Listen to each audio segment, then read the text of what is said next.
My wife got too close to her personal trainer. I followed them and caught everything. Sometimes your gut just knows something is wrong. My wife Emily had always been passionate about fitness, but over the last few months, she suddenly became obsessed. She hired a personal trainer named Tyler, a guy with an Instagram full of shirtless gym selfies and motivational captions. I didn't think much of it at first. I figured she just wanted to feel better about herself. But then she started acting different. She would leave for the gym earlier and come back hours later saying she stayed for yoga.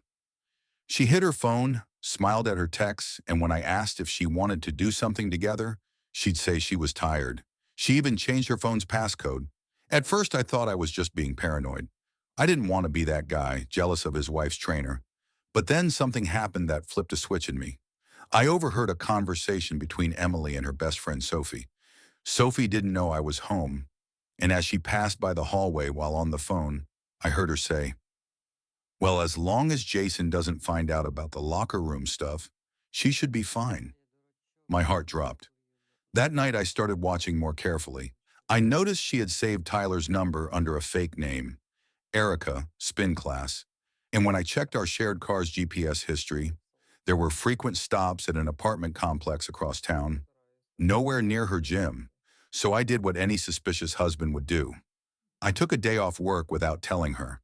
She thought I had an early shift, so she left like usual, gym bag in hand, in her tightest leggings. I waited 15 minutes, then followed her car using a friend's old dash cam I secretly mounted in mine. She didn't go to the gym. She went straight to that same apartment complex and parked right in front. A few minutes later, Tyler came out in sweatpants and a tank top. She got out, smiled, and they hugged. Not like trainer and client, but like people who knew each other way too well. I watched them disappear into the building. I waited a full hour before I left. That night, I didn't say anything. I started recording every suspicious call, saving screenshots of messages I recovered from her old iCloud backup, and even emailed myself GPS logs. It was painful, but I knew I needed proof. A week later, I confronted her. Calm, no yelling. I laid out the evidence, the GPS data, the messages, the video of them entering his building. Her face turned pale. She didn't even deny it, just started sobbing and saying she never meant to fall for him.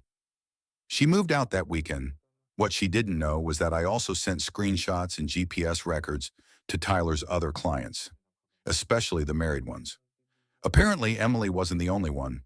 His little side business collapsed within days, and his Instagram became a ghost town. I got the house, full custody of our dog, and a clear conscience. Now, I've started seeing someone new. She doesn't even like the gym. And honestly, that's kind of perfect.